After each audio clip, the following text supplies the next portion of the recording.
चलो भाई, very very very good afternoon सबको, दोनों को, सबको, लाइव वालों को, सबको वेरी गुड आफ्टरनून। चलो बेटा, आज बिजनेस अकाउंटिंग आगे बढ़ाएंगे। और ठीक है,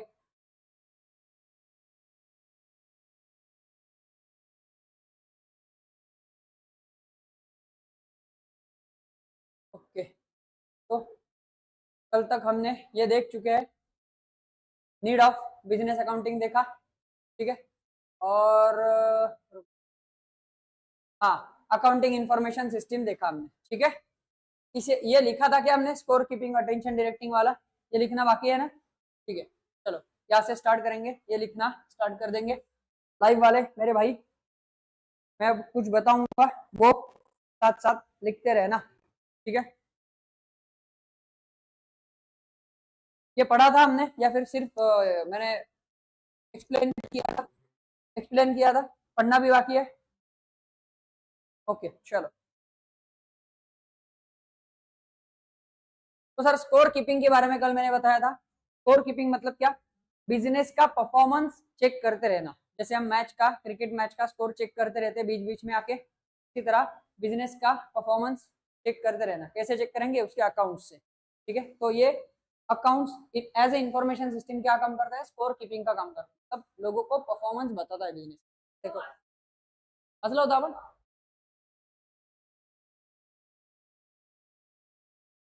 ठीक है। चलो एक बार पढ़ लेंगे फिर से, मतलब हम लिंक में आ जाएंगे, फिर एक बार फ्लो में आ जाएंगे। चलो, score keeping function is one of the purposes of accounting information. Score keeping deals with financial health of business. Accounting in its scorecard role accumulates information. Accounting क्या करेगा सर? Information जमा करेगा। Accumulate मतलब जमा करेगा, accumulates information and enables interested persons, और interested persons जो भी वो information लेना चाहते हैं उन्हें enable मतलब उन्हें प्रोवाइड करेगा। क्या प्रोवाइड करेगा sir? To understand and take stock of the organisation performance. तो अपने ऑर्गेनाइजेशन का जो भी परफॉर्मेंस है, ठीक है, वो क्या कैसा है, परफॉर्मेंस कैसे परफॉर्म कर रहा है ऑर्गेनाइजेशन, ठीक है, वो समझने में उनकी मदद करेगा कौन? अकाउंटिंग, ठीक है। Second, attention directing. Attention directing is nothing but the process of giving signal, the process of giving signal। Attention directing मतलब क्या बोला था मैंने कल? लोगों के अटेंशन को, लोगों के ध्यान को एक डायरेक्शन देना, ठीक है, एक स्पेसिफिक डायरेक्शन में मोड़ देना, दैट इज अटेंशन डायरेक्टिंग, ठीक है। तो कौन सा है, क्या डायरेक्शन देता है sir accounting? Process of giving signal, signal दे रहा है क्या? To the user of accounting information about, इसके बारे में, about the necessity to take a decision, ठीक है, कि हम कोई तो एक डिसीजन अभी लेने की सोच रहे हैं। ये कहां से पता चलेगा सर? आपके अकाउंट्स देख के। और क्या है? In this role accounting complements day to day operational planning control activities, ठीक है। आगे प्रॉब्लम सॉल्विंग।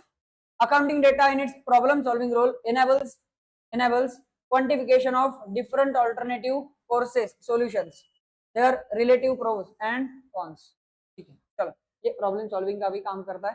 चलो अभी हम लिख लेंगे बढ़िया से।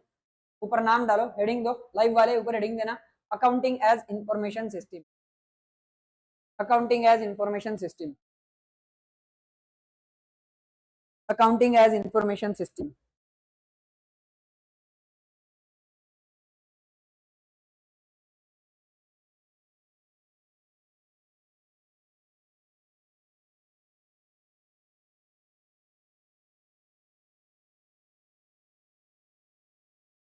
ये हेडिंग, ठीक है, उसमें अब 3 पॉइंट्स है सर। एक है स्कोर कीपिंग, दूसरा है अटेंशन डायरेक्टिंग, और तीसरा है प्रॉब्लम सॉल्विंग, ठीक है। तो number 1 score keeping, number 1 score keeping, ठीक है, डैश करके लिखो।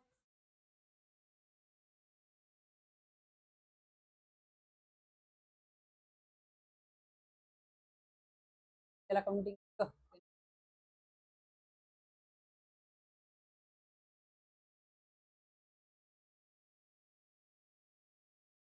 हाँ कहा थे हम स्कोर कीपिंग के ना।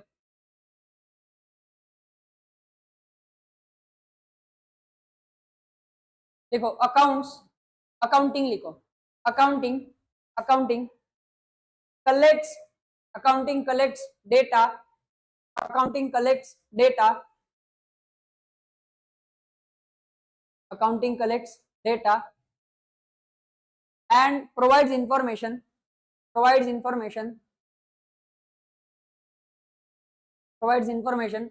the interested persons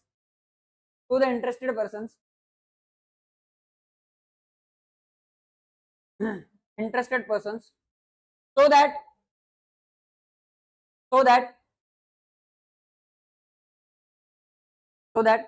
they can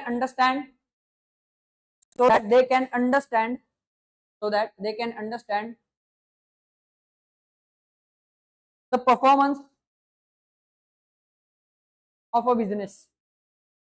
Understand the performance of a business.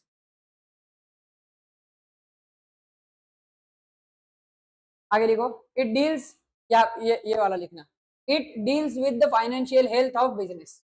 It deals with the financial health of business.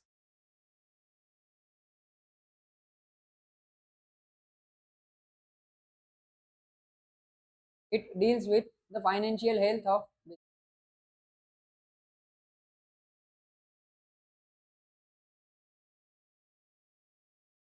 Live वाले मेरे भाई लिख रहे हो क्या साथ में?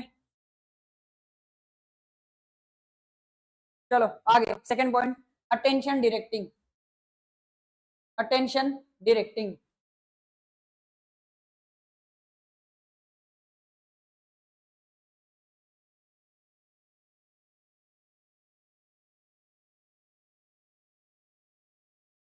यहाँ पे लिखना, it is a process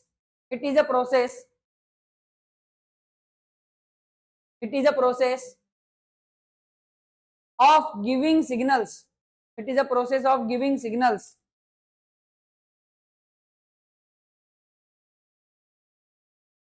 about the necessity to take a decision. जो हाईलाइट किया है वो लिखो. It is a process of giving signals about the necessity to take a decision.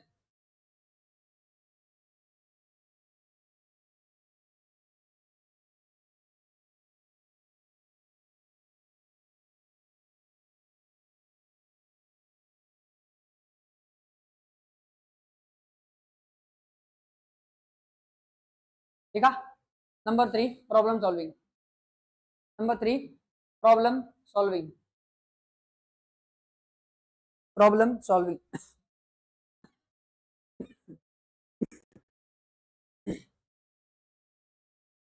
Number 3, problem solving. में लिखना, accounting helps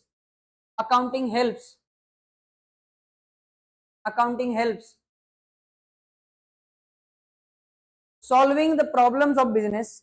Accounting helps in solving the problems of business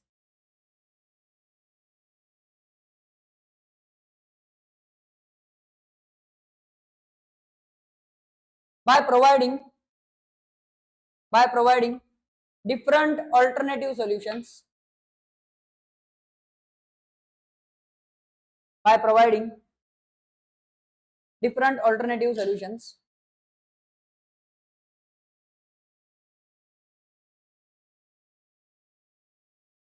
and explains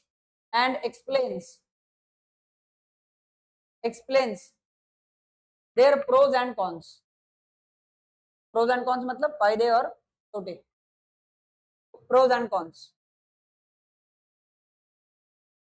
इनसे क्या benefit होंगे या फिर इस प्रॉब्लम से, इस सॉल्यूशन से क्या डिफिकल्टी होगी, वो सब समझता है. ठीक है बेटा. चलो, ये वाला पार्ट नॉट सो इम्पोर्टेंट. ठीक है, ये पढ़ लिया था हमने कल ही. चलो अभी कैरेक्टरिस्टिक्स देखेंगे, अकाउंटिंग की कैरेक्टरिस्टिक्स. ठीक है, कैरेक्टरिस्टिक्स मतलब फीचर्स क्या होते हैं अकाउंटिंग. तो ये बहुत ही थियोरेटिकल और बहुत ही सिंपल पॉइंट्स है, ध्यान देना बस अच्छे से. ओके चलो. The qualitative characteristics of accounting information can be summarized as follows. एक मिनट रुक जाओ बेटा, बस एक मिनट.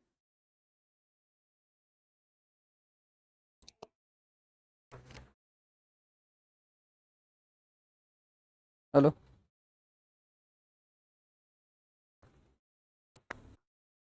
हेलो,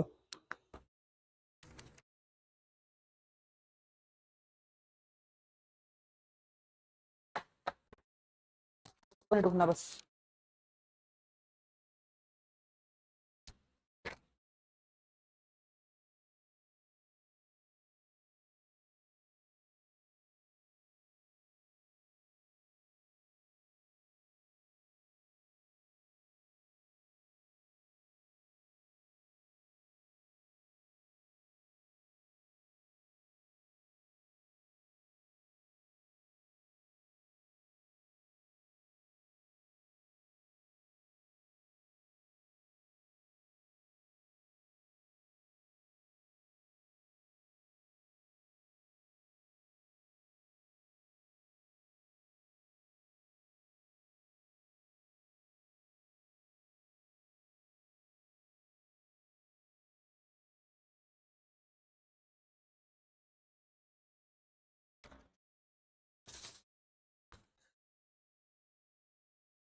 चलो भाई, सॉरी, इंपॉर्टेंट कॉल था इसलिए बीच में जाना पड़ा।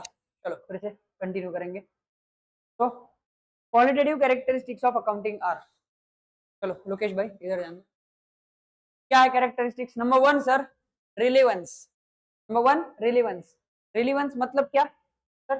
कुछ तो इंफॉर्मेशन आपके लिए रिलीवेंट होनी चाहिए। रिलीवेंट मतलब आपसे रिलेटेड, ठीक है, कहीं ना कहीं उसका रिलेशन होना चाहिए, रिलीवेंस होना चाहिए, ठीक है, कुछ संबंध होना चाहिए इंफॉर्मेशन जो भी आपको मिल रही है अकाउंटिंग की, ठीक है। कुछ भी आलतू फालतू कुछ तो डिस्क्लोजर जो भी देते हैं अकाउंट्स में, अकाउंटिंग में, वो सर रिलीवेंट लगने चाहिए। कुछ भी आलतू फालतू डिस्क्लोजर दे दिया चलेगा क्या? नहीं, सिंपल है। इधर देखो, it is believed that relevant information must be available in time, must help in prediction। तो ये इंफॉर्मेशन क्या करेगी? हमें प्रेडिक्ट करने में हेल्प करेगी कि बिजनेस आगे कैसे परफॉर्म करेगा। Relevance means that the information can influence economic decisions made by users. Relevance का क्या मतलब है? The information can influence the economic decisions made by users. मतलब क्या सर? आपने जो भी इंफॉर्मेशन दी है वो सामने वाले के लिए थोड़ी सी यूजफुल होनी चाहिए, ठीक है। किस लिए? डिसीजन मेकिंग के लिए। आपने जो इंफॉर्मेशन दी है उस इंफॉर्मेशन के बेसिस पे जो भी व्यक्ति है जो आपके अकाउंट्स रीड कर रहा है वो सर कुछ ना कुछ डिसीजन ले सकता है। जैसे कि मैंने एग्जांपल दिया था उस दिन कि आपकी फर्म में, आपके बिजनेस में इन्वेस्ट करना है या नहीं करना है, ये कोई भी किस तरह से प्रेडिक्ट करेगा, ये डिसीजन कोई भी कैसे लेगा? आपके अकाउंट्स देख के। तो अकाउंट्स में जो भी इंफॉर्मेशन दी है वो रिलीवेंट होनी चाहिए, ठीक है, यूजफुल होनी चाहिए आपके लिए। चलो आगे। For example, information may help users to predict future events such as future cash flows and help determine alternative courses of action under consideration. Information is also relevant if it is able to help decision makers evaluate past decisions. तो information relevant और कब मानी जाएगी? जब sir आपने जो पीछे के डिसीजंस लिए हैं, पास्ट में जो कुछ डिसीजंस लिए हैं वो सही है या गलत थे, वो सही थे या गलत थे, ये भी आप चेक कर सकते हो इस अकाउंटिंग इंफॉर्मेशन के बेसिस पे, ठीक है। आगे 10, information that is relevant is said to have a predictive role and confirmatory और फीडबैक रोल, ठीक है। इसलिए क्या बोला है? Information that is relevant is said to have a predictive role and confirmatory और फीडबैक रोल। इसलिए सर मतलब क्या आप फ्यूचर के डिसीजंस प्रेडिक्ट कर सकते हो उस इंफॉर्मेशन के बेसिस पे, इसलिए क्या बोला है? Predictive role. या फिर जो पास्ट में डिसीजंस लिए हैं वो सही लिए थे या गलत लिए थे, ये आपको समझेगा अकाउंटिंग इंफॉर्मेशन से, इसलिए बोला है कंफर्मेटरी और फीडबैक रोल। समझ गए सब लोग? ठीक है, बढ़िया। तो पहला वाला पॉइंट क्या था कैरेक्टरिस्टिक्स में? ये थोड़ा इंपॉर्टेंट है इसलिए। पहला वाला पॉइंट क्या था? पहला वाला पॉइंट क्या था भाई? रिलीवेंस। क्या? रिलीवेंस। लाइव वाले घर पे चिल्लाओ, पहला वाला पॉइंट रिलीवेंस। बहुत बढ़िया, बहुत बढ़िया। चलो आगे second. Second is sir reliability. Second क्या है? रिलायबिलिटी। रिलायबिलिटी मतलब क्या? विश्वासार्हता। रिलायबिलिटी मतलब क्या? विश्वासार्हता। मतलब क्या सर? आपने जो भी इंफॉर्मेशन दी है वो सही होनी चाहिए, कुछ भी झूठ गलत उल्टा उल्टा सुल्टा कुछ भी ऐसे नहीं देना चाहिए, ठीक है। प्रॉफिट हुआ आपका 10,000, आपने दिखा दिया 10 लाख, तो ये गलत है, ठीक है। तो ऐसी गलत इंफॉर्मेशन आपके अकाउंट से रिफ्लेक्ट नहीं होनी चाहिए, ठीक है। रिलायबल इंफॉर्मेशन होनी चाहिए कि लोग भरोसा कर सके। Reliability is believed that reliable information should be free from error and bias, ठीक है। तो उसमें कोई भी गलती, एरर नहीं होनी चाहिए, बायस नहीं होना चाहिए, एंड फेथफुली मतलब विश्वास से, faithfully represent what is mean to represent, ठीक है। जो भी सच है वही दिखाओ, दैट इज रिलायबिलिटी।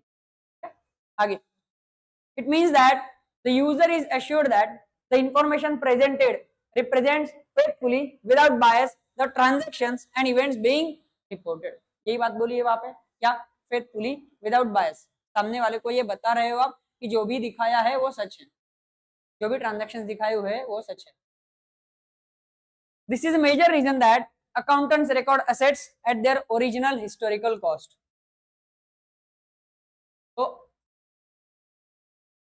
हमारे बैलेंस शीट में जो एसेट्स दिखती है उसकी हिस्टोरिकल कॉस्ट मतलब ओरिजिनल कॉस्ट पे क्यों दिखती है? यही एक वजह है कि उसमें कुछ गड़बड़ ना हो, जो भी दिखाना है सच दिखाना है, इसलिए ओरिजिनल हिस्टोरिकल कॉस्ट पे अपनी एसेट्स दिखती है बैलेंस शीट में। For accountants to record current market values requires the use of estimates, appraisals और opinions, all of which are more unreliable. अगर मार्केट वैल्यू पे सर हम एसेट्स दिखा दे अपने बैलेंस शीट में तो क्या होगा? हमें अंदाजा लगाना पड़ेगा, ठीक है। और अंदाजा हमेशा सही होता है क्या? गलत भी हो सकता है। 90% केसेस में तो अंदाजा गलत ही होता है, कभी तो भी तुक्का लग गया तो सही लग गया, सर वो इंफॉर्मेशन अनरिलायबल हो जाएगी, ठीक है, विश्वास रखने लायक नहीं रहेगी। समझ रहे हो क्या? इसलिए हिस्टोरिकल कॉस्ट पे बैलेंस शीट में एसेट्स दिखती है, इतनी बात सुनो, ठीक है। लाइव वाले समझ रहे हैं क्या? चल बेटा साथ में। तो पहले 2 पॉइंट क्या थे कैरेक्टरिस्टिक्स में? पहला वाला रेलिवेंस, दूसरा रिलायबिलिटी, दोनों री वाले हैं। रेलिवेंस रिलायबिलिटी, लाइव वाले चिल्लाओ जोर से, मेरे तक आवाज आनी चाहिए।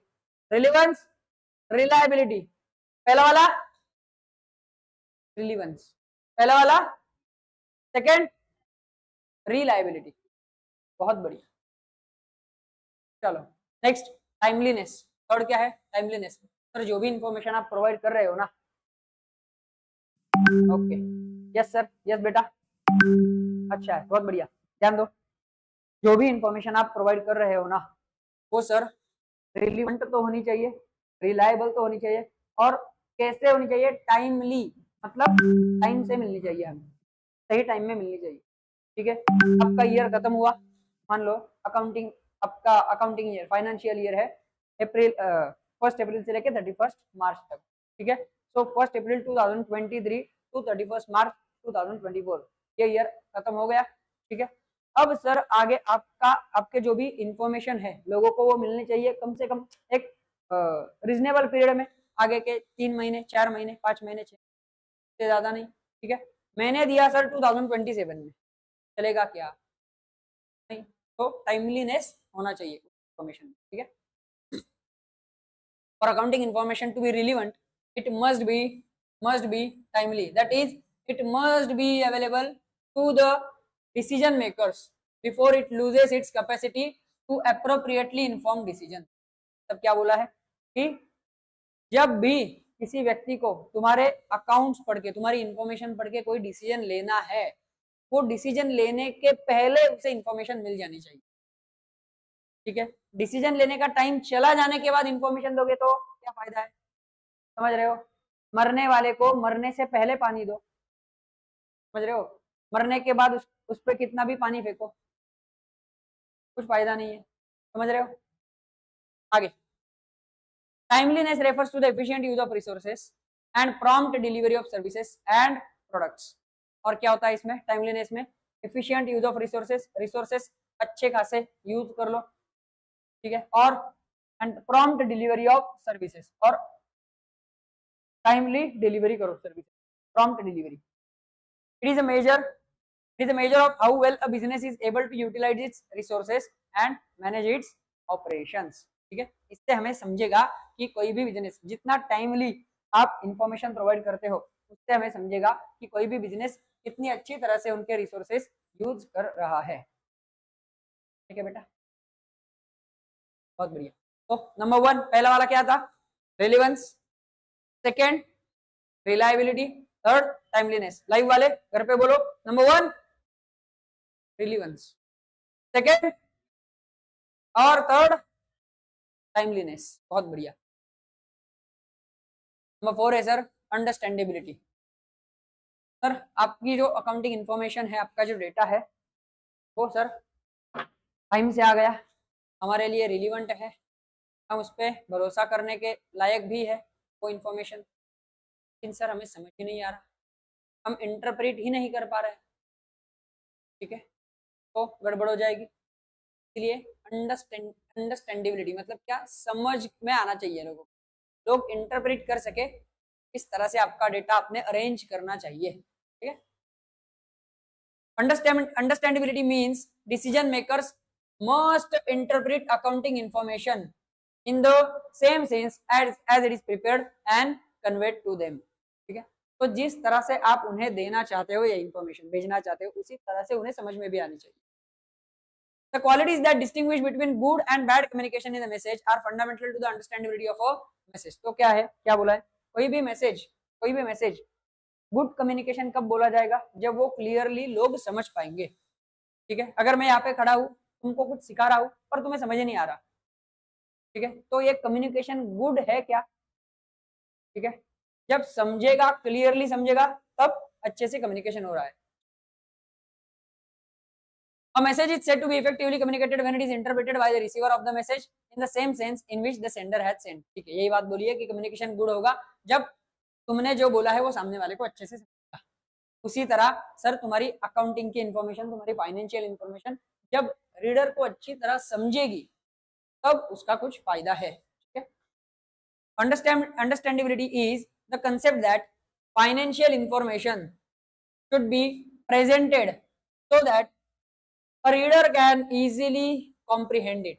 ठीक है, तो इस तरह से आप अरेंज करो, इस तरह से प्रेजेंट करो आपकी फाइनेंशियल इंफॉर्मेशन कि रीडर अच्छी तरह से समझ सके। ठीक है, मान लो हमने हम बैलेंस शीट बनाते हैं, टी सेक्शन वाला, एक साइड में लाइबिलिटीज, एक साइड में एसेट्स। ठीक है, अब मैंने ये टी सेक्शन बनाया ही नहीं, मैं शुरू से एंड तक भिड़ गया, बस बीच में कुछ भी डाल रहा हूँ, जो भी आया बीच में आई मेरी मशीनरी, उसके बाद लिखा क्रेडिटर, उसके बाद लिखा कैपिटल, उसके बाद लिखी और कोई गुडविल, से चलेगा क्या, सामने वाला कंफ्यूज हो जाएगा। ठीक है, इसीलिए प्रेजेंटेशन आपका अच्छा होना चाहिए। This characteristic assumes a reasonable knowledge of business by the reader, but does not require advanced business knowledge to gain a high level of comprehension।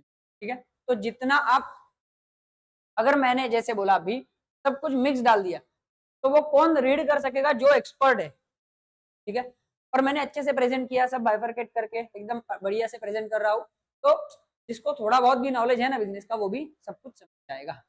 इसलिए number one relevance, second reliability, third timeliness, fourth understandability. ठीक है, अब number 5 देखेंगे, comparability. Comparability, ठीक है sir, comparability मतलब क्या है कि आप दो अलग अलग डेटा कंपेयर कर पाओ, ऐसे आपका प्रेजेंटेशन होना चाहिए। दो अलग अलग डेटा कंपेयर कर पाओ, इस तरह से आपका प्रेजेंटेशन। अब तुम लोगों ने देखा है या नहीं पता नहीं, फाइनल अकाउंट्स जब बनाते हैं हम, फाइनल अकाउंट्स कंपनी के, तो वहाँ पे दो अलग अलग कॉलम्स रहते हैं, एक प्रेजेंट ईयर का होता है, करंट ईयर का, और एक प्रीवियस ईयर का, लास्ट ईयर का। ठीक है, कंपनी के फाइनल अकाउंट जब बनाते हैं तब ऐसे होता है, शायद तुमने नहीं देखा होगा, अब तक देखोगे आगे जाके। तो वो होता है कंपेरेबिलिटी, डेटा कंपेयर कर पाओ तुम, लास्ट ईयर का इस ईयर का, लास्ट ईयर का इस ईयर का, लास्ट ईयर में इतना लॉस था, इस ईयर में प्रॉफिट हो गया। ठीक है, लास्ट ईयर का सेल इतना था, इस ईयर में सेल बढ़ गया। ठीक है, ये कंपेरिजन आप कर सको। ठीक है, इसलिए कंपेरेबिलिटी इंपॉर्टेंट है। It is believed that it is not sufficient that financial information is relevant and reliable at a particular time in a particular circumstance or for a particular reporting entity. बस relevant और reliable होने से कुछ नहीं होता sir, उसे comparable भी होना पड़ेगा। But it is equally important that users of general purpose financial reports are able to compare various aspects of an entity over different time periods. ठीक है, यूजर्स क्या करना चाहते हैं, फाइनेंशियल रिपोर्ट को सर कंपेयर करना चाहते हैं वेरियस टाइम पीरियड्स में। ठीक है, एंड विथ अदर एंटिटीज। ठीक है, मान लो कोई मेरा बिजनेस है और मान लो मेरे सुदर्शन भाई का कोई बिजनेस है। ठीक है, सुदर्शन भाई ध्यान दो इधर, मेरा कोई बिजनेस है और सुदर्शन भाई का कोई बिजनेस है, हम दोनों की अलग अलग कंपनी है। ठीक है, तुम लोग इन्वेस्ट करना चाहते हो पैसे, तो तुम हम दोनों का डेटा कंपेयर करके देखोगे। ठीक है, या फिर ऐसे भी हो सकता है, पिछले साल तक तुम मेरे बिजनेस में इन्वेस्ट कर रहे थे। ठीक है, पिछले 3-4 साल तक, अब तुम आगे का देख रहे हो, अब पिछले 3-4 साल में क्या हुआ, मेरे लॉसेस चल रहे, तो तुम कंपेयर कर सकते हो डेटा को। समझ रहे हो? तो comparability is the degree to which accounting standards and policies are consistently applied from one period to. ठीक है, तो कंपेरेबिलिटी क्या है सर यहाँ पे? यस यस यस, सुदर्शन भाई खुश हो रहे हो?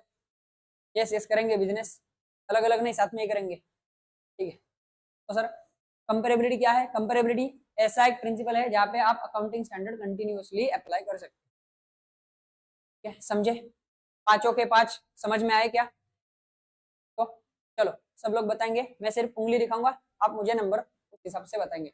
नंबर 1 रिलेवेंस, बहुत बढ़िया। Second reliability, very good. Third timeliness, very good. Fourth understandability, very good. और फिफ्थ कंपेरेबिलिटी। ठीक है, ये क्या है सर? कैरेक्टरिस्टिक्स है, कैरेक्टरिस्टिक्स ऑफ अकाउंटिंग। ठीक है, हेडिंग दो ऊपर, characteristics of accounting.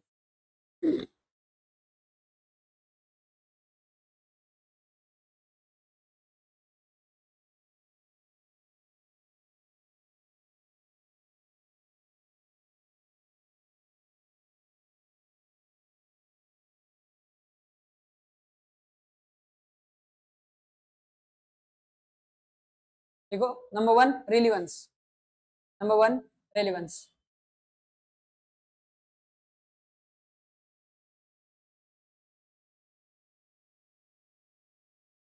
Number 1 relevance, ठीक है, बहुत बढ़िया। चलो देखो, the accounting information, the accounting information,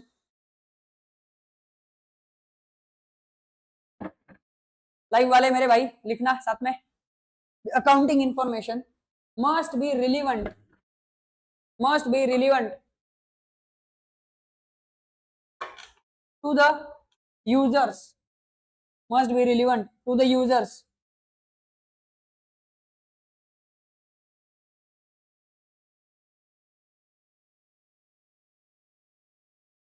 because because it influences, it influences their economic decisions, it influences their economic decisions।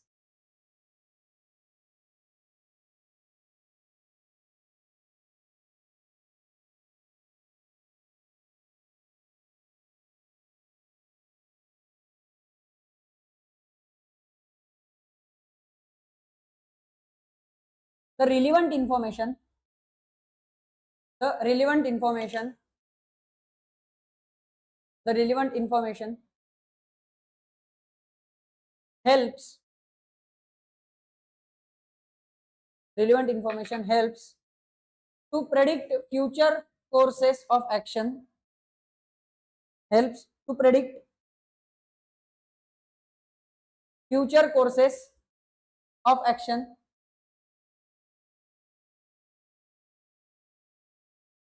and make decisions, and make decisions accordingly,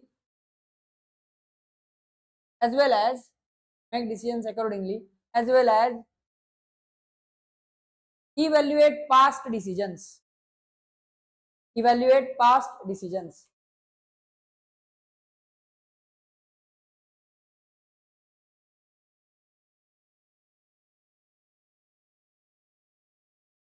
ये वाला line लिखना, ये लास्ट वाला तो मैं बता रहा हूं।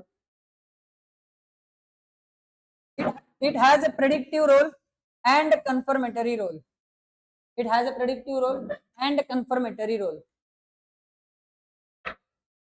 it has a predictive role and a confirmatory role।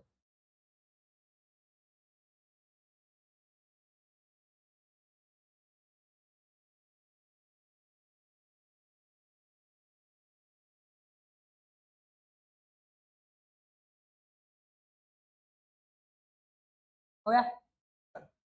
Second, reliability. Second, reliability. Reliability.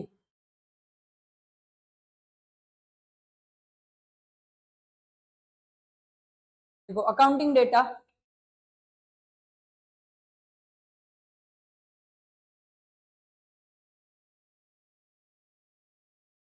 accounting data must be free from errors,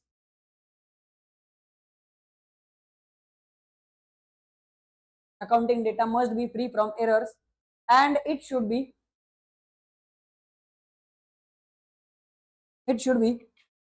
presented faithfully. It should be presented faithfully.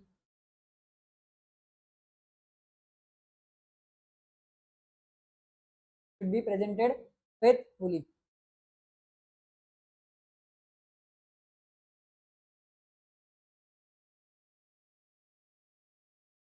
It must report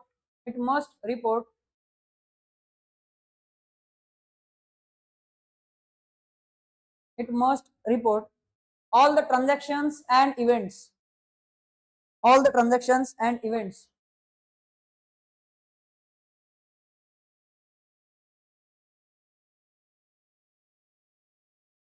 in real sense.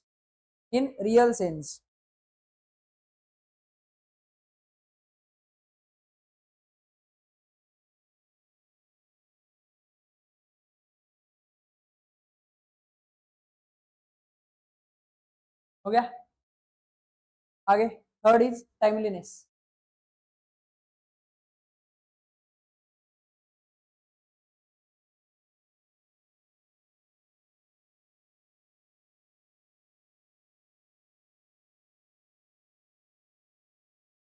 देखो इसमें the accounting information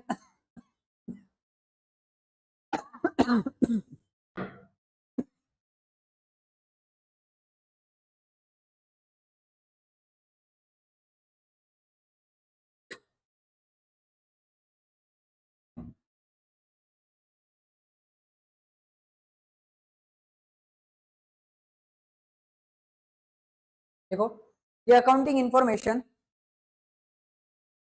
must be available to the users. The accounting information must be available to the users in reasonable time. Must be available to the users in reasonable time.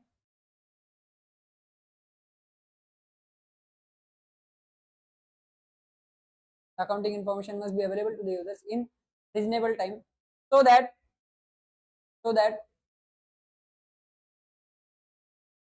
they can make proper decisions.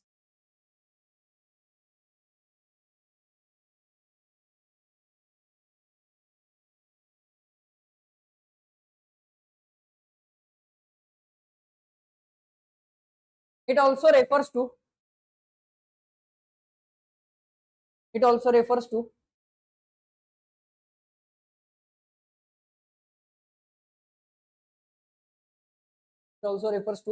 efficient use of resources,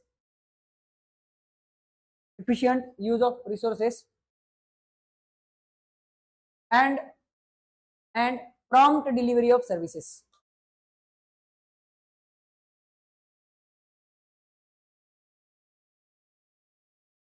It also refers to ये वाला line है बेटा.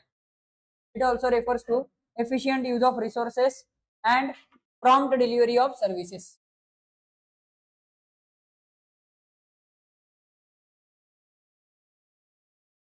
हाँ बेटा आ सकता है ये question 8 marks के लिए आ सकता है.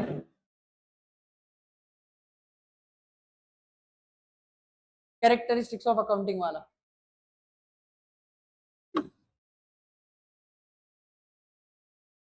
आगे सर फोर्थ पॉइंट है अंडरस्टैंडेबिलिटी. 6 मार्क्स के लिए भी आ सकता है बेटा. 6 to 8 marks.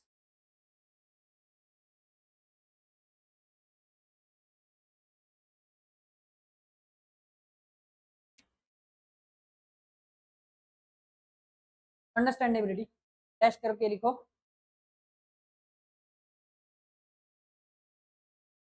The accounting data should be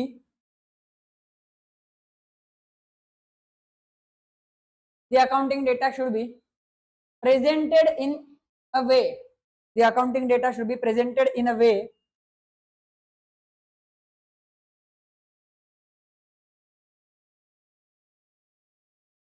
where it can be presented in a way where it can be easily interpreted by the users.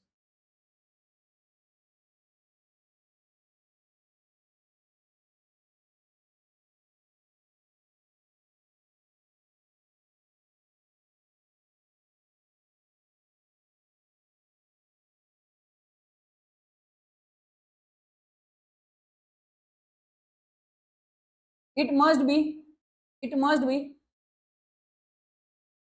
it must be effectively communicated it must be effectively communicated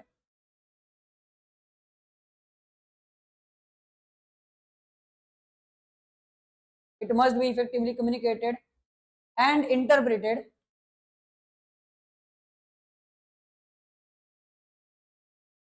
for prompt decision making for prompt decision making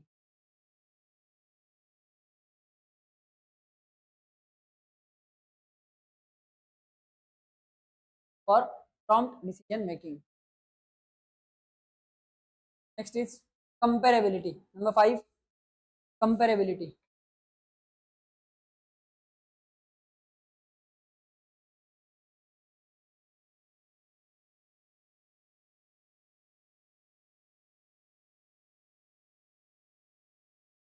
ठीक है, comparability.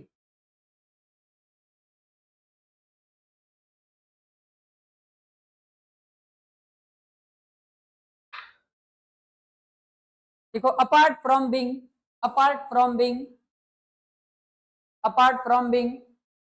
relevant and reliable, apart from being relevant and reliable, accounting information, the accounting information must be comparable. The accounting information must be comparable.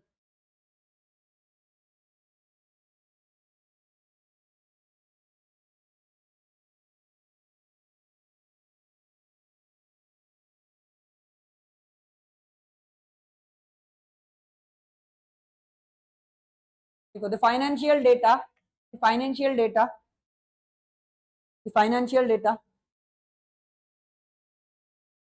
of various time periods, financial data of various time periods, as well as various entities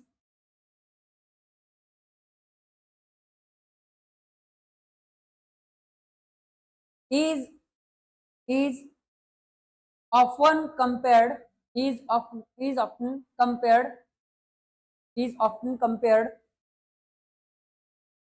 by the users.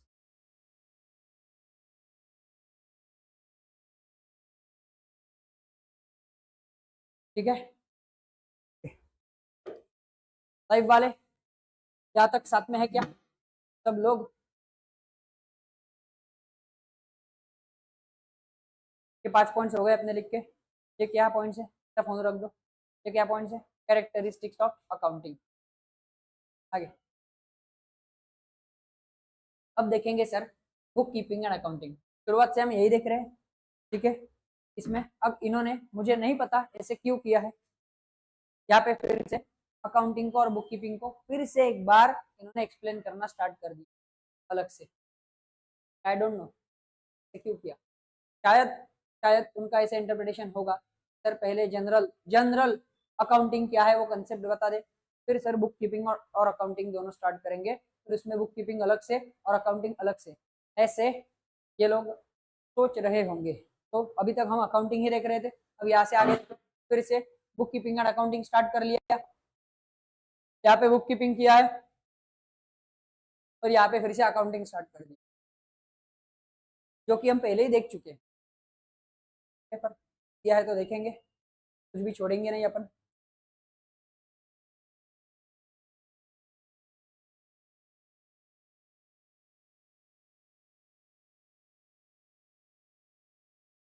चलो sir फिर से वही book keeping accounting जो हम पहले ही देख चुके हैं, ठीक है।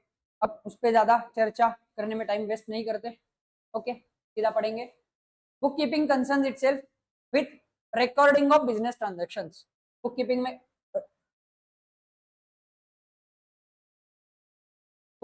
क्या क्या होता है sir? Recording of business transactions relating to financial nature in the books of economic entry, ठीक है। बुक कीपिंग में क्या है? बिजनेस ट्रांजैक्शंस जनरली हम रिकॉर्ड कर लेते हैं, ठीक है, but only to keep the systematic records is not an end itself. Accounting is the next stage of book keeping, ठीक है।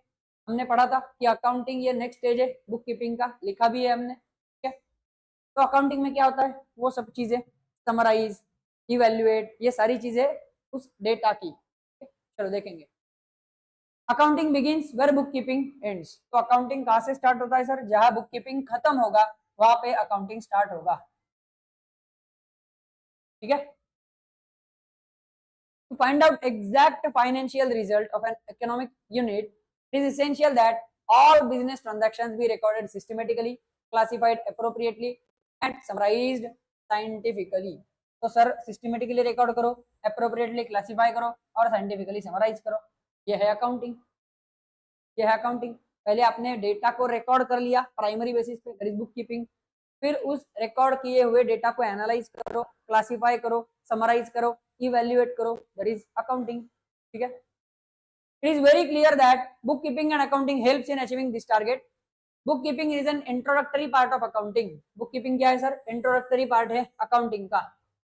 Book keeping is an introductory part of accounting which is concern with primary recording, where as accounting book keeping में है होता है sir primary recording, सिर्फ primary recording का काम करता है बुक कीपिंग, पर अकाउंटिंग क्या करता है? whereas accounting in its broader sense extends to financial reporting, tax compliance, interpretation and future estimation। Accounting में ये सारी चीजें होती है। एक बार आपके पास डेटा आ गया तो हम बोलते हैं बुक कीपिंग, डेटा को रिकॉर्ड करना, और उसके आगे जो भी काम होंगे वो अकाउंटिंग में आएंगे। मतलब क्या? Financial reporting, tax compliance, interpretation and future estimation, ये सारे काम हम अभी तक देख चुके हैं थोड़ा बहुत अलग अलग सेंस में, ठीक है। चलो अब सर इन्होंने बुक कीपिंग के बारे में, बुक कीपिंग की डेफिनेशंस दी है, पढ़ेंगे। बस एक मिनट रुक जाओ।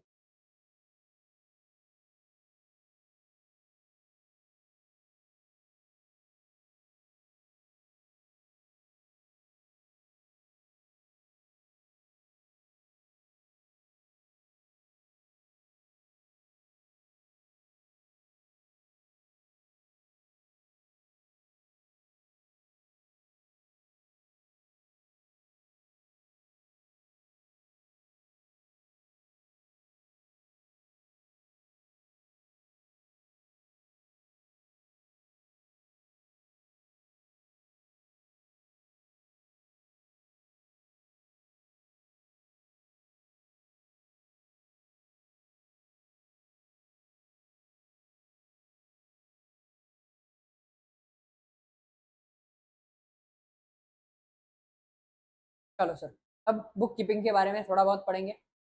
बुक कीपिंग मतलब क्या है? It is an art of maintaining books of accounts, art of maintaining books of accounts in a regular manner, regularly books maintain करेंगे, सिस्टमेटिकली करेंगे, एंड मोर साइंटिफिकली, और साइंटिफिकली करेंगे। क्या करेंगे? बुक्स मेंटेन करेंगे, डेटा रिकॉर्ड करेंगे books में।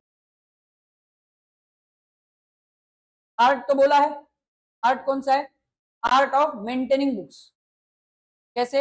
Regularly, systematically, scientifically. ये देखो, art of maintaining books regularly, systematically और साइंटिफिकली, ठीक है। अब क्या है? It is a science and an art. अब साइंस भी है, आर्ट भी है, ये हमने अकाउंटिंग में भी देखा है शुरुआत में।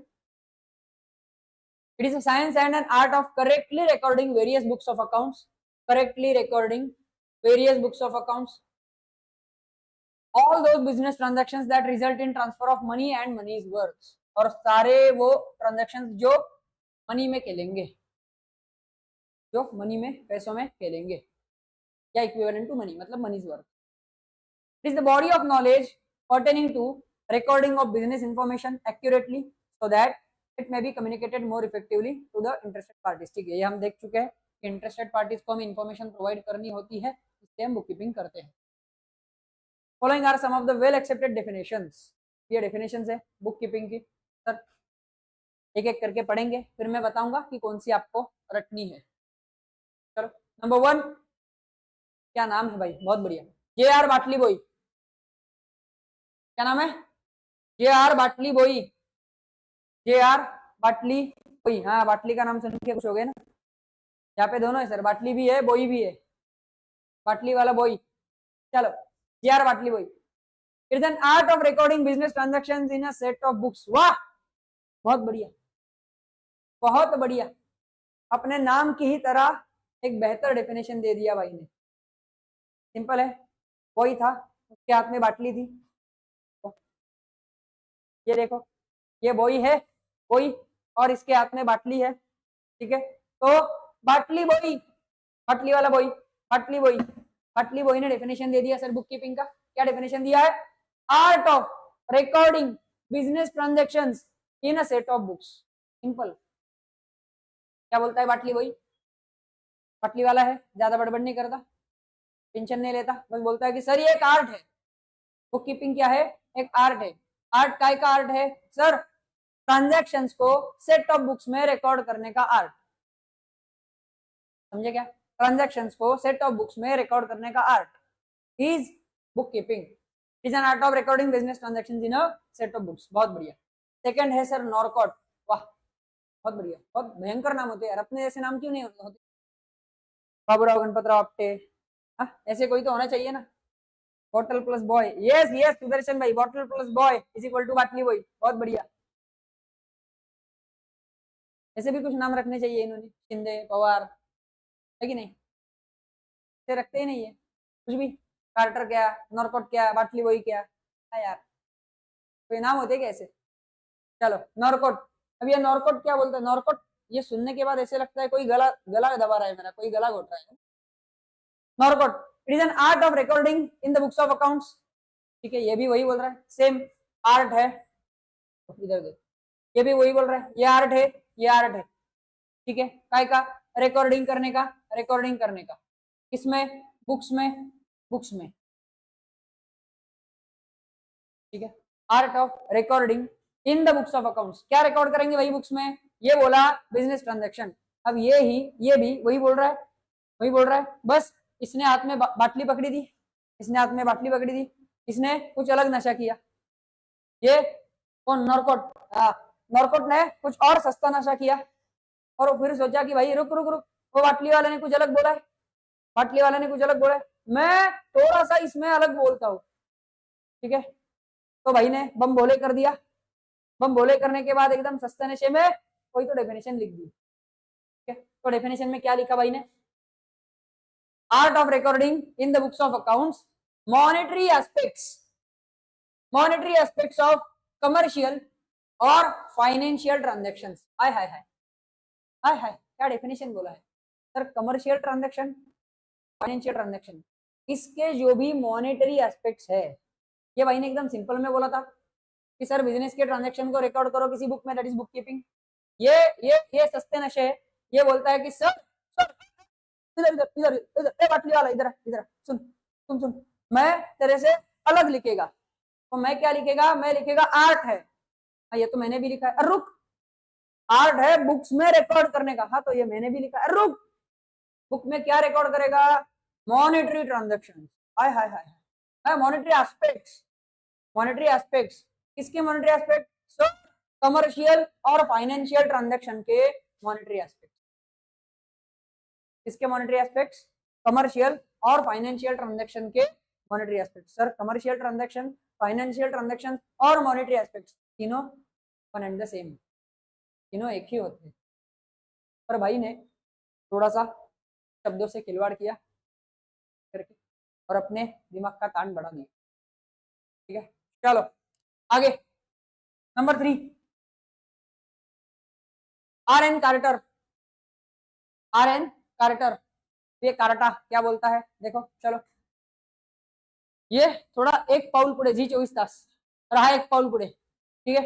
ये क्या बोलता है सर, आर्ट तो है ही, आर्ट तो है ही, लेकिन सर मैं बोलता हूँ साइंस भी है ना।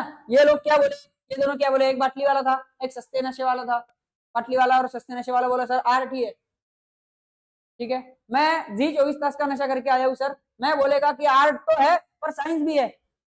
अब कैसा आर्ट कैसा science, of correctly recording in books of accounts. हाँ इसने एक बात ज्यादा बोली क्या सर, ये दोनों बोलते हैं कि बुक्स में रिकॉर्ड करो, ये बोलता है कि बुक्स में करेक्टली रिकॉर्ड करो, सही से रिकॉर्ड करो, कुछ भी उल्टा सीधा मत रिकॉर्ड करो, ठीक है।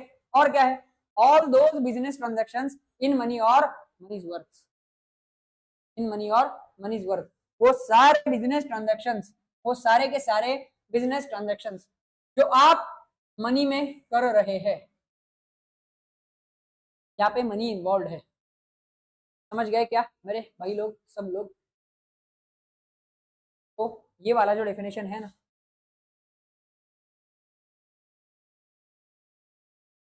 आर एन कार्टर वाला, ये अपन लिखेंगे, ठीक है। ये भाई ने थोड़ा सही सही बात की है।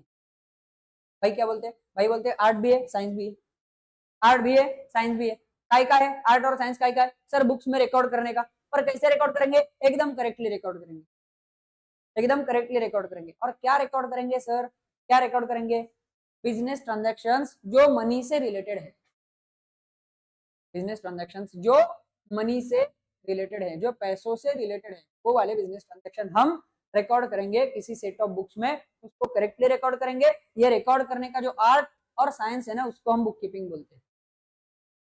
समझ गए क्या बेटा, लाइव वाले, लाइव वाले समझ रहे हो क्या बेटा, ये डेफिनेशन खा गए क्या सब लोग। चलो लिखो, book keeping, book keeping, book keeping,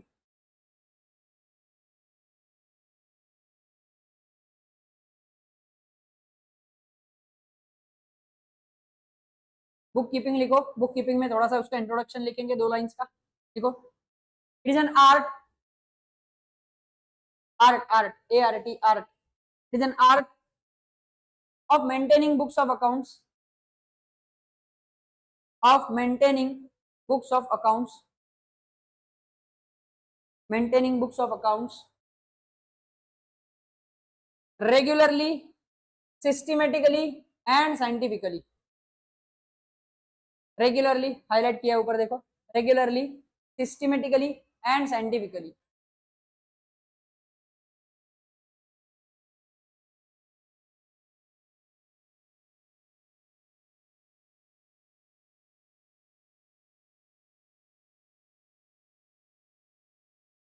it refers to, it refers to, it refers to, it refers to recording of transactions, it refers to recording of transactions relating to money, it refers to recording of transactions relating to money in a set of books,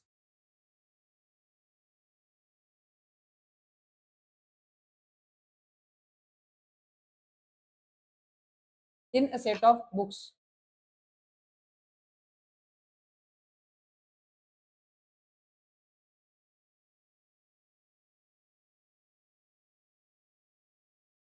It is an introductory part of accounting, ये वाला, it is an introductory part of accounting, it is an introductory part of accounting.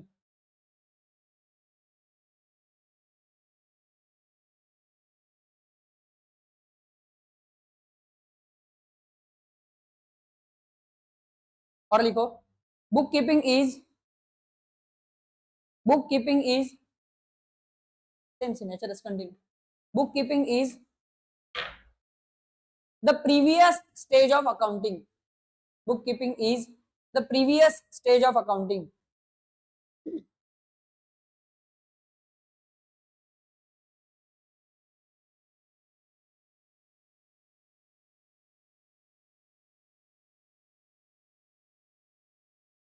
ठीक है, अब लिखो definitions of book keeping. Definitions लिख लेना, definitions.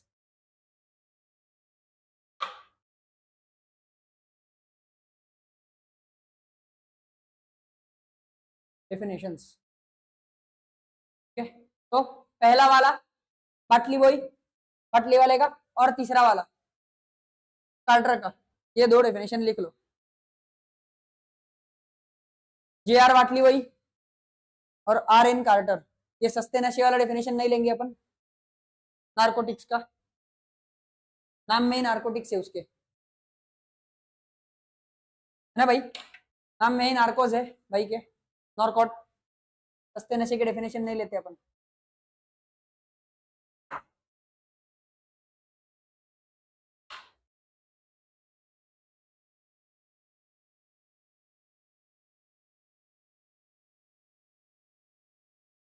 बाटली वही ने क्या डेफिनेशन दिया है, art of recording business transactions in a set of books,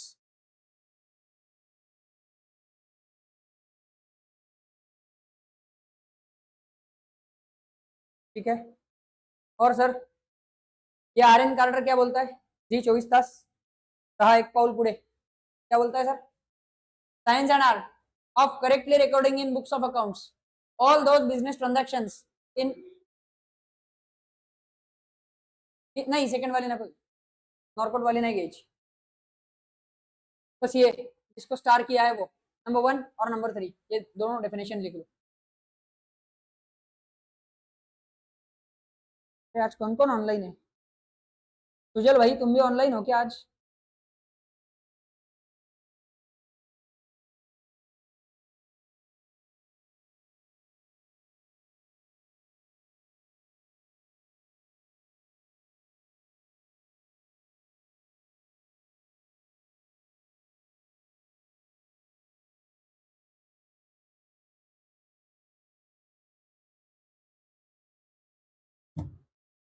बहुत सारे लोग ऑनलाइन दिख रहे हैं आज। हाँ वो, यस, कृष्णा सुदर्शन दोनों तो है ही। सुजल भी ऑनलाइन है क्या आज, सुजल हर्षल, यस, मेरे दोनों भाई तो होते ही है रोज ऑनलाइन, और भी 3, अरे 4, क्या बात है, बढ़ते ही जा रहा है ऑनलाइन का नंबर। आज वो रैली की वजह से ऑनलाइन आ रहे हैं शायद लोग, यहाँ पे नहीं आए।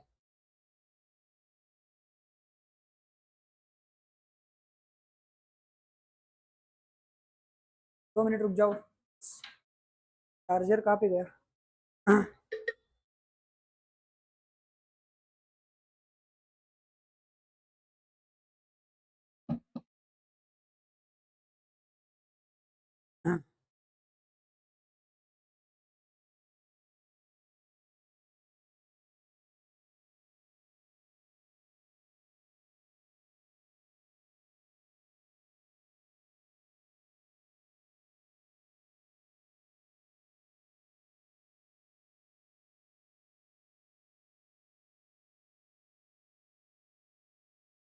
रुक जाओ बेटा, मैं आया 2 मिनट में।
चलो भाई, बेचारा कब से चिल्ला रहा था भूख भूख भूख भूख, को खाना दे दिया, अभी अपन अच्छे से काम कर सकते हैं। चलो लिख के हो गया क्या सबका? लाइव वाले डेफिनेशन लिख ली क्या? आगे बढ़ेंगे फिर, चलो बेटा। हाँ चलो। 10 the above definitions clearly indicate that bookkeeping is science of recording transactions in money or money's worth। ठीक है, साइंस है मनी रिलेटेड ट्रांजेक्शन रिकॉर्ड करने का, in such a manner that any subsequent date their nature and effect may be clearly understood and that when required a combined statement of the result may be prepared। ठीक है sir, इस तरह से recording किया जाता है book keeping, मतलब इस तरह से रिकॉर्डिंग होता है कि सर आप किसी भी डेट का रिकॉर्ड या डेटा और उसके इफेक्ट्स चेक कर सकते हो, समझ सकते हो। ठीक है, सिंपल सी बात है। आगे 10 in conclusion book keeping involves. ठीक है, अब बुक कीपिंग में क्या क्या आता है? Number one systematic recording of business transactions. Sir systematic recording करेंगे ट्रांजैक्शंस को in the main books of accounts, accounts के मेन बुक्स में जो है journal that is primary book of accounting, journal. और क्या है sir? Second preparation of necessary accounts, फिर सर अकाउंट्स बनाएंगे necessary in other book of accounts that is ledger में, and making the posting therein from journal, और journal से वहां पे पोस्टिंग कर देंगे। और नंबर 3 है sir, at the end of financial year के एंड में बैलेंसिंग ऑफ ऑल अकाउंट्स, सारे अकाउंट्स का बैलेंसिंग करेंगे लेजर में से and operated in ledger, and finally on the basis of all these balances extracted preparing a trial balance। ठीक है,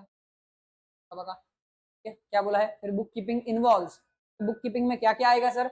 journal, primary book of recording, इसमें sir सारी entries करेंगे। ठीक है, उसके बाद क्या करेंगे? लेजर बनाएंगे और उस लेजर मतलब उसको समराइज करेंगे जर्नल को और लेजर बनाएंगे, और सर लेजर से एट द ईयर एंड एक स्टेटमेंट बनाएंगे दैट इज ट्रायल बैलेंस, सारे अकाउंट के बैलेंसेस। ठीक है भैया। अब सर फिर से वही घिसा पिटा काम अपना अकाउंटिंग देखने का, पहले ही एक बार देख चुके हैं, फिर से एक बार रुको। चलो अकाउंटिंग अपने को वैसे तो पता ही है, ये फिर से इतना ज्यादा करने की जरूरत नहीं है, थोड़ा सा चलो या ये वाले पॉइंट्स पढ़ लेंगे बस, बाकी अपने को अकाउंटिंग अपन पहले ही बहुत डिटेल में पढ़ चुके हैं। ये वाले पॉइंट्स क्या बोले उन्होंने, देखते हैं। Accounting involves primary activities concern with book keeping along with, तो अकाउंटिंग में क्या क्या आता है? Number 1 summarising the classified transactions and events in the form of income statement and position statement. ठीक है, इनकम स्टेटमेंट मतलब profit and loss account, position statement मतलब बैलेंस शीट। 2 मिनट रुक जाओ बेटा। हेलो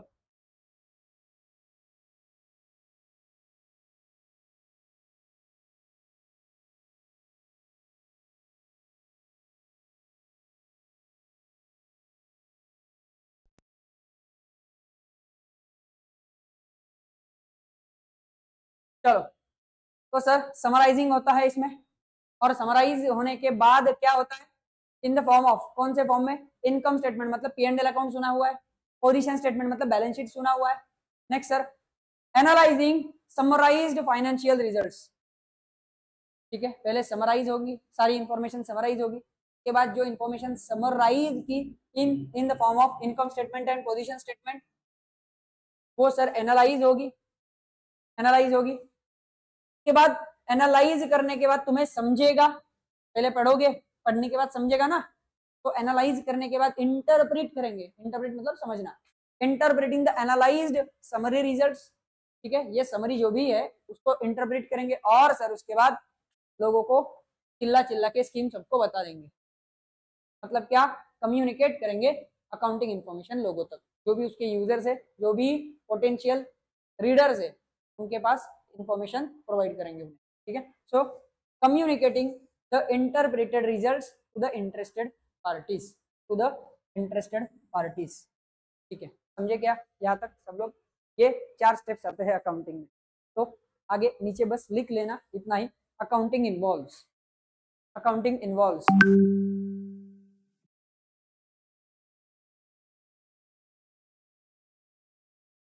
अकाउंटिंग इन्वॉल्व्स डैश करके number 1 लिखना। Accounting involves dash number 1, number 1 summarize the transactions, summarize the transactions, summarize the transactions in the form of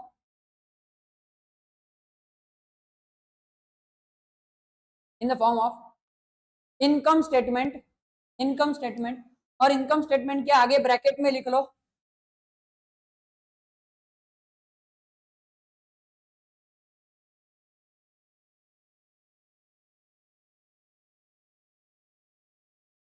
profit and loss account. Income statement के आगे bracket में लिखना profit and loss account, and position statement इसके आगे लिखना bracket में balance sheet.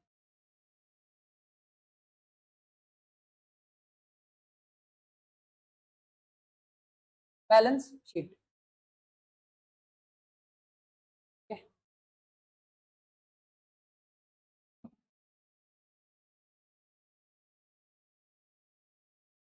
चलो बेटा आगे बैलेंस शीट ये लिखा। Second number 2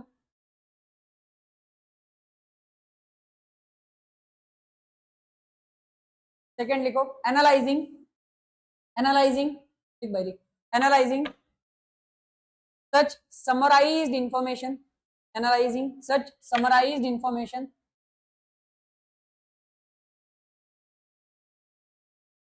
number 3 interpreting the summary,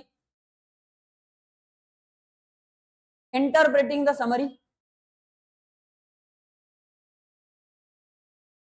number 4 communicating the data to the readers, communicating the data to the readers, communicating the data to the readers।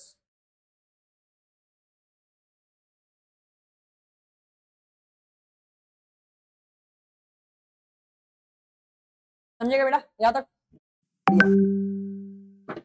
बहुत बढ़िया। आगे ठीक है, अकाउंटेंसी नहीं पढ़ने वाले हम, बिल्कुल नहीं पढ़ने वाले, गोली मारने वाला हो अकाउंटेंसी।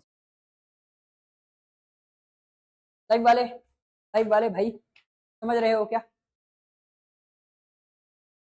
क्या का कोई प्रॉब्लम हुआ तो सही से चल,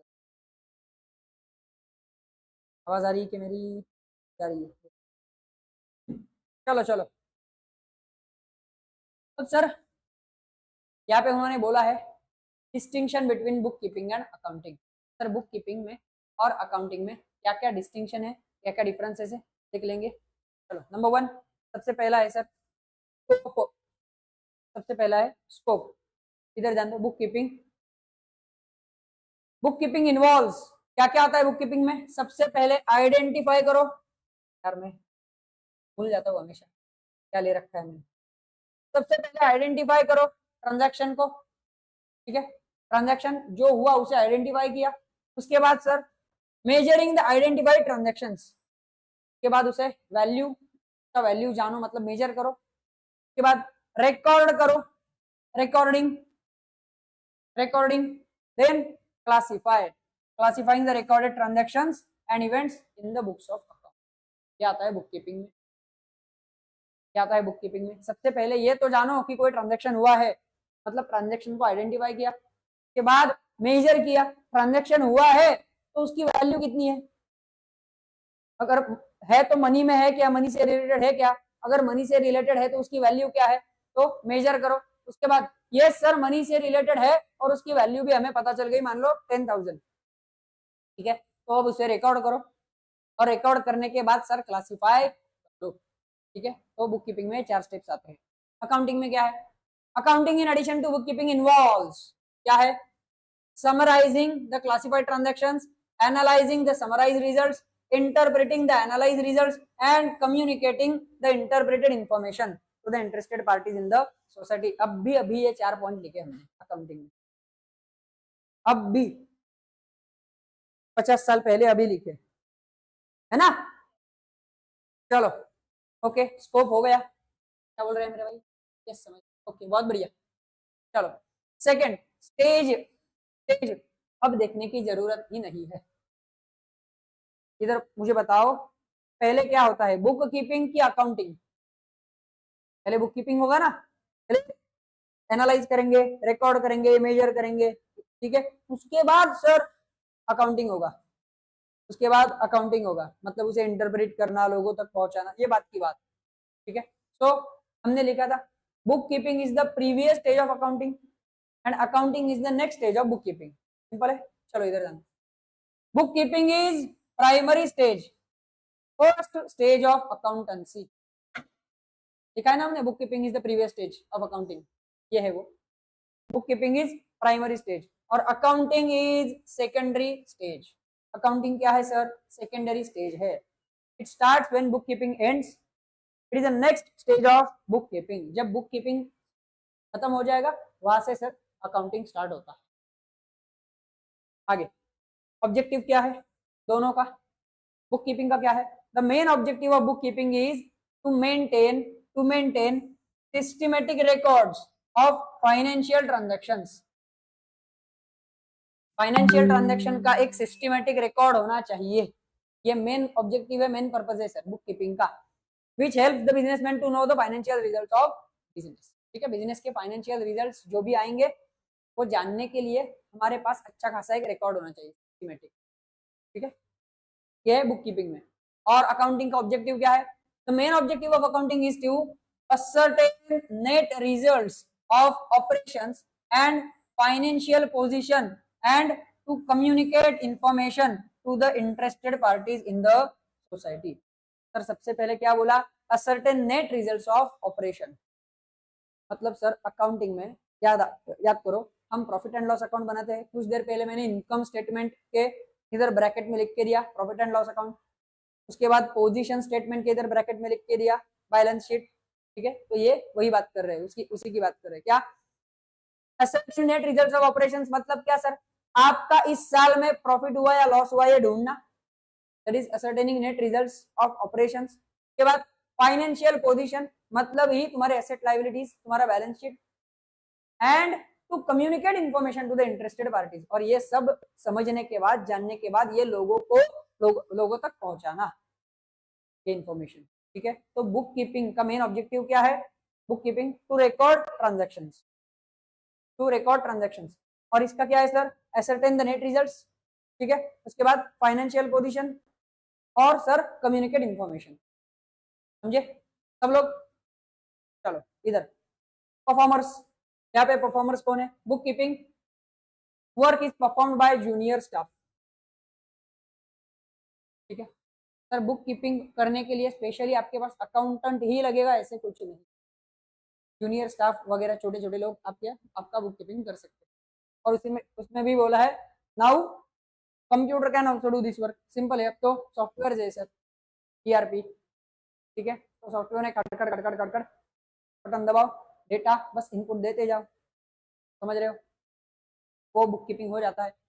accounting is work by performed by senior staff as well as by qualified staff। इसके लिए खास सर अकाउंटेंट्स लगेंगे आपके मेरे जैसे बीकॉम एमकॉम किए हुए, कुछ अच्छा खासा अकाउंटिंग का नॉलेज जिनके पास हो वो लोग लगेंगे। ये क्या बेटा, लोग जनरली अकाउंटेंट ही सारे काम कर लेता है, ट्रांजैक्शन की शुरुआत से लेके एंड तक अकाउंटेंट ही सारा काम करता है।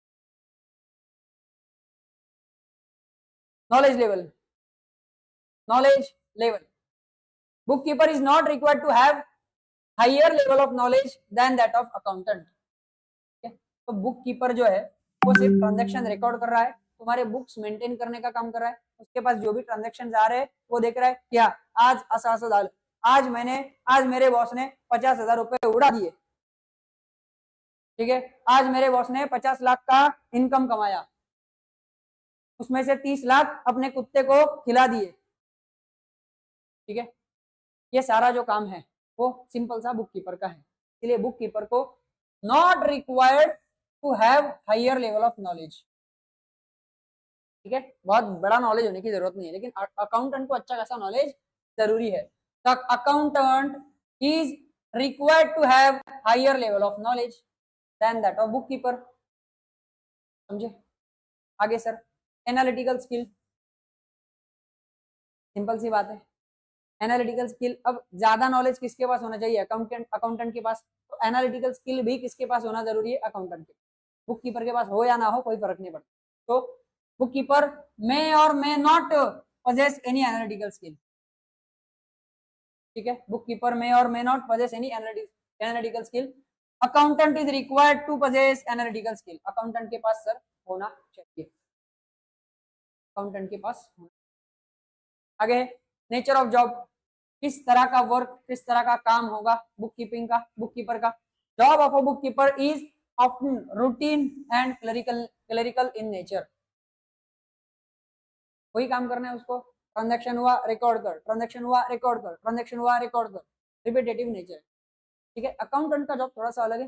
वहां पे सर आपको इंटरप्रेट करना पड़ेगा, एनालाइज करना पड़ेगा, समझ रहे हो, कम्युनिकेट करने के लिए। तो क्या दिया है, job of an accountant is analytical in nature. तो ये दिमाग वाला काम है, ये दिमाग वाला काम है। समझे क्या? आगे, ओहो हो, ओहो हो, क्या बात, 10 पॉइंट दिए, बहुत बढ़िया, बहुत बढ़िया। चलो, designing of accounting system, designing of accounting system, simple सी बात है। क्या बोला है? Designing of accounting system. Accounting system design करना कहाँ पे आएगा सर? अकाउंटिंग में। बुक कीपिंग में उसकी कोई जरूरत ही नहीं है। Book keeping is the primary stage of accounting. तो अकाउंटिंग के पहले ही अकाउंटिंग का डिजाइन करने की क्या जरूरत? जब अकाउंटिंग होगा तब डिजाइन करेंगे। इसलिए बुक कीपर को कोई जरूरत नहीं होती डिजाइन करने की, अकाउंटेंट को जरूरत होती है। इसलिए it does not cover designing of accounting system. ठीक है, और यहाँ पे it covers designing of accounting system. आगे sir, supervision and controlling, supervision and controlling. The bookkeeper does not supervise and check the work of an accountant। Okay, bookkeeper sorry, 2 minute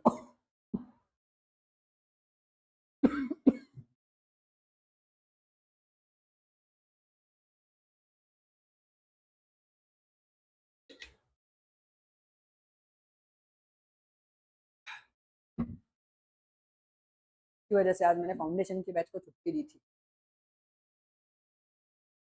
चलो, हाँ, तुम्हाला तुम्हाला लवकर काय आता, वेळ झाली, 5:45 झाली। फाउंडेशनची बॅच सुट्टी देऊन टाकली होती आज मी, आधी होता, आधी 4 वाजेपर्यंत असतो, आज छुट्टी दे दी, मैं ठीक नहीं था आज। चलो, सुपरविजन एंड कंट्रोलिंग। तो सर बुक कीपर का काम, बुक कीपर का काम अकाउंटेंट सुपरवाइज करेगा। सिंपल है, अकाउंटिंग के पहले का स्टेज है बुक कीपिंग, उसके नीचे का काम है बुक कीपिंग। तो अकाउंटेंट देखेगा बुक कीपिंग सही किया है कि नहीं, पर बुक कीपर देखेगा क्या अकाउंटिंग सही किया है क्या नहीं, नहीं, क्योंकि उसके पास नॉलेज ही नहीं है अकाउंटिंग का। समझ रहे हो? ठीक है, चलो, bookkeeper does not supervise, bookkeeper does not supervise and check the work of an accountant. Accountant का काम सुपरवाइज नहीं करता, पर अकाउंटेंट करता है sir. Accountant supervises and checks the work of a book keeper. समझे क्या? और sir last point, relationship, relationship. तो book keeping is a part of accounting, book keeping is a part of accounting. क्या बोला है? Book keeping is a part of accounting, is a part of accounting. Accounting इतना बड़ा है, accounting इतना बड़ा है, उसमें से एक कोना बुक कीपिंग का है। ठीक है, लेकिन अकाउंटिंग बुक कीपिंग का पार्ट नहीं है, अकाउंटिंग बुक कीपिंग का पार्ट नहीं है। समझे क्या? इधर देखो, accounting is a part of accountancy. अच्छा, नया ही डाल दिया हमने, accounting is a part of accountancy. तो अकाउंटेंसी ये जो बड़ा सा सब्जेक्ट है उसका एक पार्ट है अकाउंटिंग। ठीक है बेटा, सब लोग समझे? अब ये 10 पॉइंट फटाफट लिख लेंगे, मैं जैसे बोलूंगा वैसे शॉर्ट में लिख लेंगे, एकदम शॉर्ट में। मेरे लाइव वालों, मेरे रसगुल्लो प्यारे प्यारे, हाँ यस हायलाइटेडच लिहायचं. मी सांगतो ना काय लिहायचं. एक पेज पे भाई ड्रॉ कर लो फटाफट. डिफरेंस बिटवीन के लिए ये जो चार्ट है वो ड्रॉ कर लो. क्या क्या क्या करना है देखो. Serial number, basis of distinction, एक बुक कीपिंग और दूसरा अकाउंटिंग. तो बुक कीपिंग और अकाउंटिंग थोड़े मोटे मोटे रखना तुम्हारी तरह, तुम लोगों की तरह. और सर ये सीरियल नंबर एकदम एकदम छोटू सा रखना आनंदी की तरह. और सर बेसिस ऑफ डिस्टिंक्शन थोड़ा सा मेरी तरह रखना.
हो गया क्या सबका?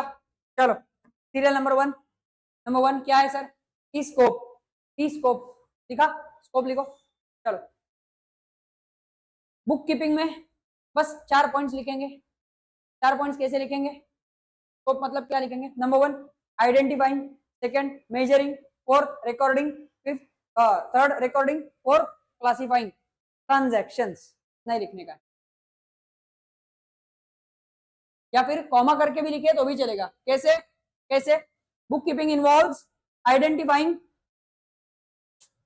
bookkeeping involves identifying comma, measuring comma, recording comma and classifying the financial transactions.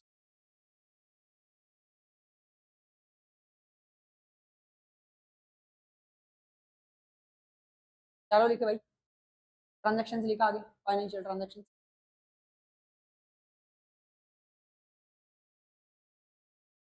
Financial transactions.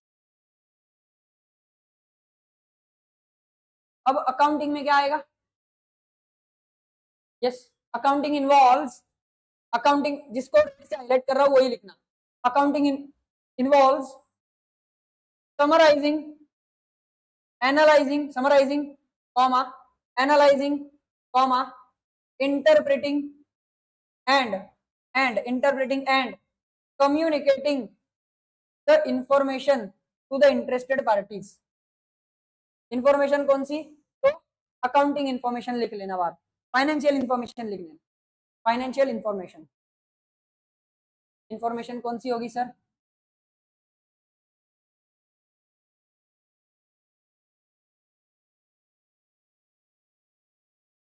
Financial information.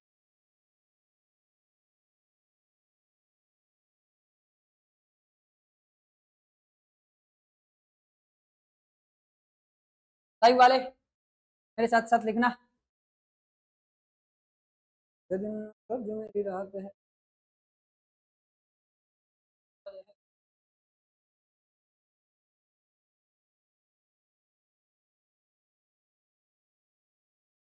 Second stage, stage यहाँ पे लिखना प्राइमरी स्टेज, यहाँ पे लिखना secondary stage.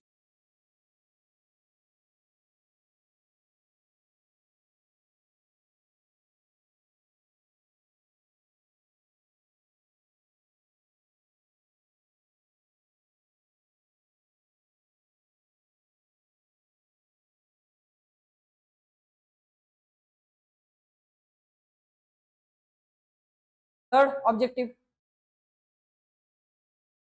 Objective book keeping में लिखो to maintain systematic records of financial transactions.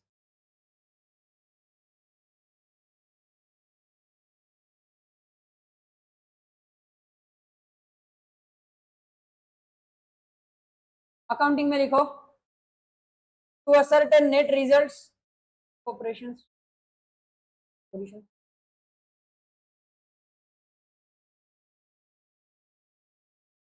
ठीक है, यहाँ पे लिखना to ascertain net results financial position, comma करके लिखना financial position and to communicate information, and भी लिखना। जो हाईलाइटेड है वो पार्ट रेड से हाईलाइट किया हुआ है वो लिखना, communicate information to the interested party.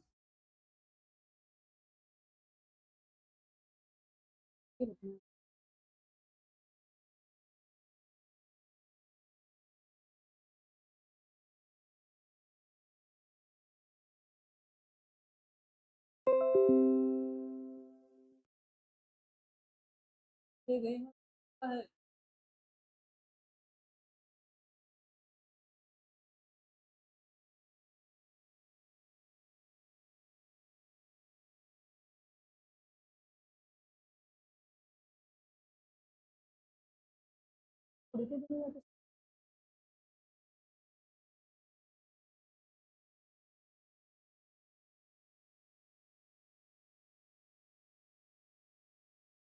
Next है सर परफॉर्मर्स।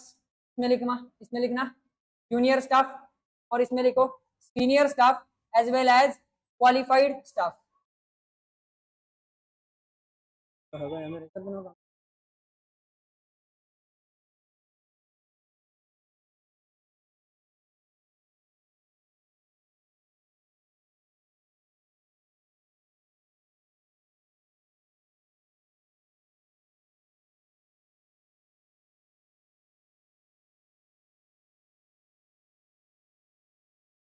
नेक्स्ट है सर नॉलेज लेवल।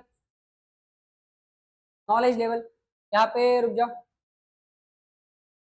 हाँ ये वाला लिखना book keeper is not required to have higher level of knowledge. यहाँ पे लिखो accountant is required to have higher level of knowledge.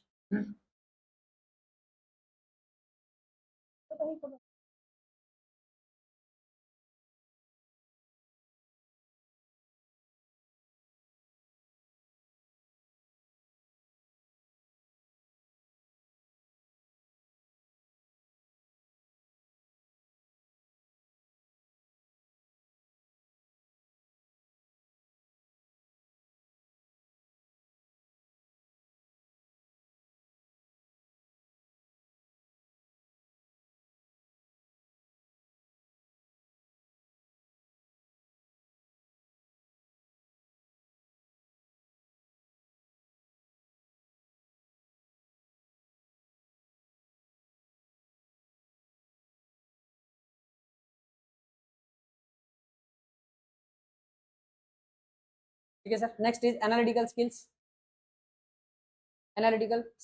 ये जैसे का तैसा लिखना book keeper may or may not possess analytical skill, accountant is required to possess analytical skill.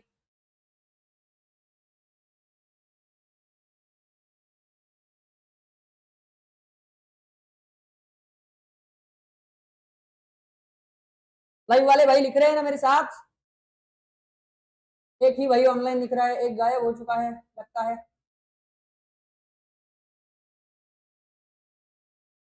Krishna मेरे भाई गायब हो गए क्या?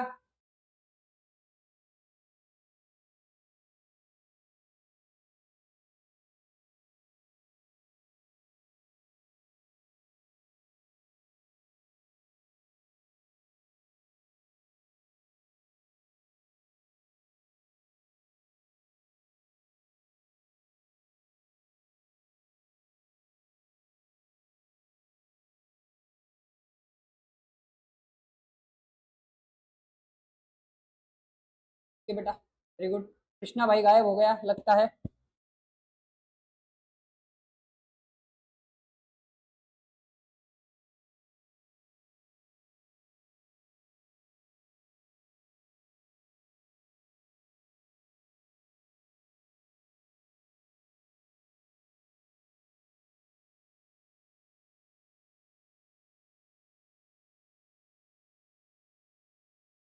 लिखा क्या बेटा?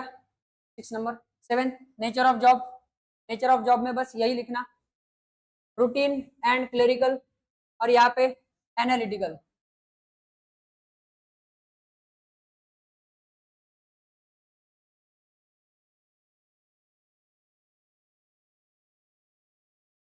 और ये सुनो सुनो सुनो, देखो पर सुनो मेरी बात, ये मैं शॉर्ट में लिखवाने के लिए बोल रहा हूँ, ठीक है अभी, पर एग्जाम में ऐसे शॉर्ट में नहीं लिखने का, एग्जाम में पूरा लाइन लिखने का। ये बस पॉइंट्स तुम्हें याद रहे अच्छे से, इसलिए शॉर्ट में लिखने को बोला मैंने। एग्जाम में अपन अपना सेंटेंस बना लेने का। Job of book keeper is routine and clerical, job of accountant is analytical, ऐसे लिखने का पूरा, अगर एग्जाम में आए तो। चांसेस है ये डिफरेंस आ सकता है। Next is designing of accounting system, 8 number, designing of accounting system.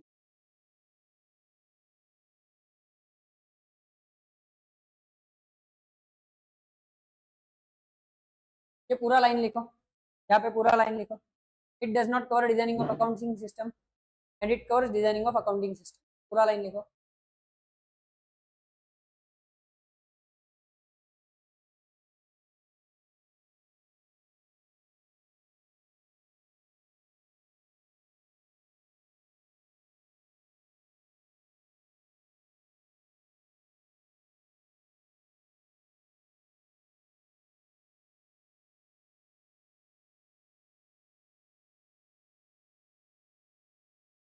आगे सर सुपरविजन एंड कंट्रोलिंग में जो रेड से हाईलाइट किया है, अंडरलाइन किया है, वही लिखना। रेड से अंडरलाइन किया हुआ पार्ट ही लिखना।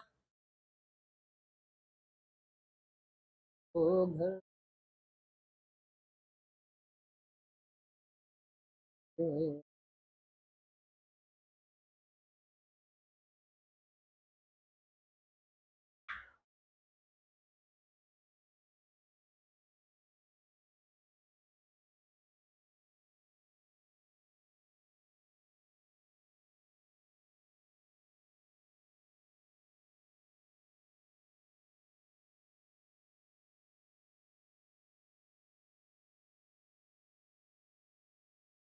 और रिलेशनशिप वाला वो दोनों सेंटेंस पूरे के पूरे लिखना,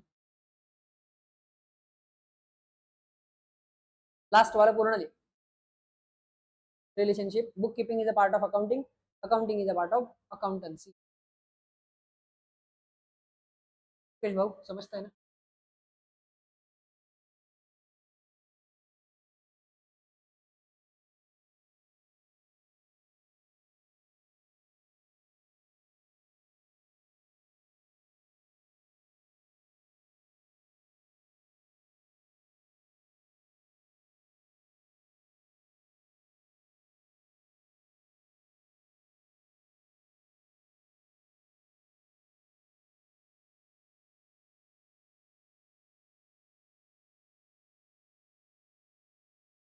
चलो बेटा, हो गया क्या लिख के सबका? बहुत बढ़िया। लाइव वाले लिख के हो गया क्या बेटा?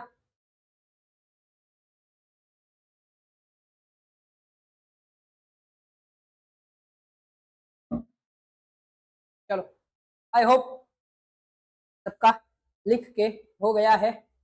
ये डिफरेंस अच्छे से याद रखना।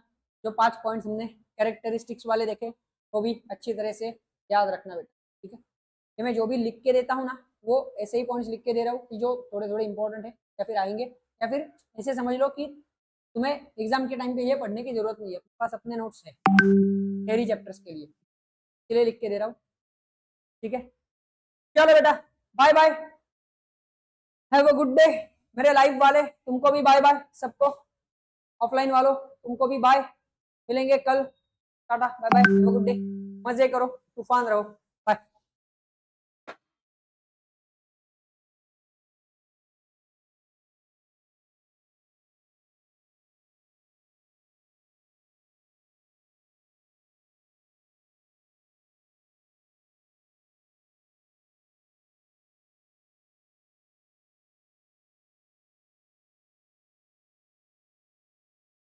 अरे थैंक यू सुदर्शन भाई, मेरी तरफ से तुमको भी ये हार्ट ले लो,